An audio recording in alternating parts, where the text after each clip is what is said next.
Ајде би сакала кажам и да се ограничам само на оно што го слушнав тука. Туку во сите контакти со представниците на бизнес заедницата, огромна е лепезата на работи на кои што тие се жалат. А најмногу се жалат на тоа што не можат јавно да се жалат.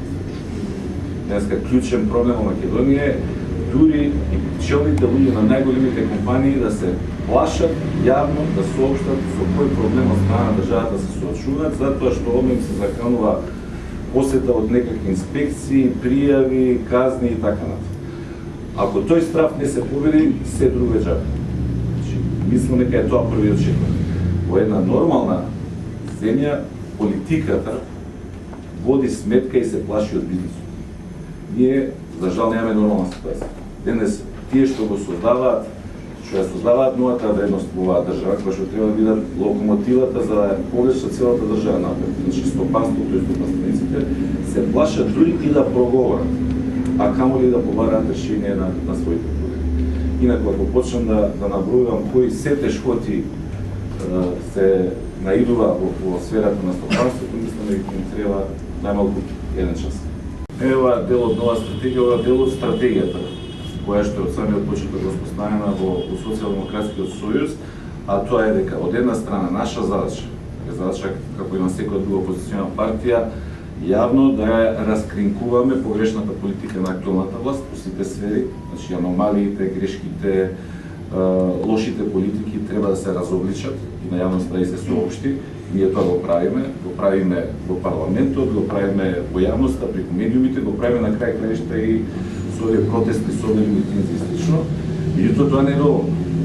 Ние сметаме како опозиција дека имаме и одговорност да понудиме алтернативни решенија. Значи, еве еден од начините како ние предлагаме некои проекти за да се решат одредени проблеми во оваа држава.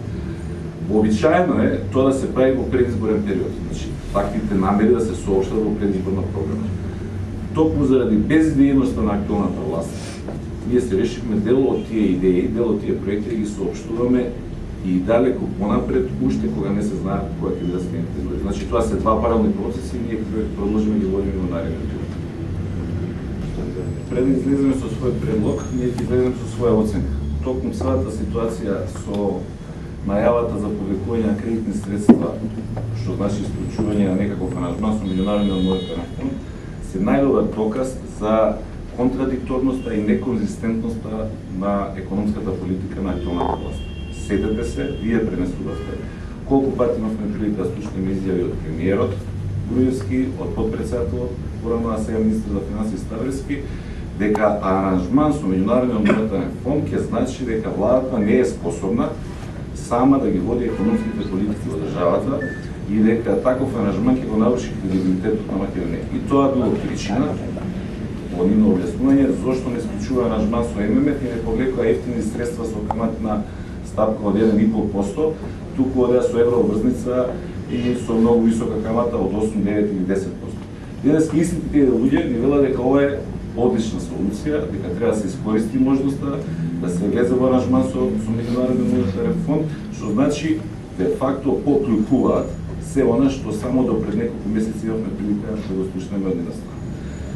Ние сме и тогаш и сега за тоа да се има аранжман со Меѓународниот монетарен фонд, бидејќи тоа се најповолните средства од една страна и од друга страна се надеваме дека таков аранжман со ММФ ќе ја дисциплинира владата да ги напушти непродуктивните буџетски трошоци, а знаеме дека ги има. Сега зборуваме за кредит, не за аранжман. Аранжман подразбира кредит, никој не прави аранжман со ММФ за да не повлече кредит. И сегаш средствата од ММФ се кредит. Благодарам.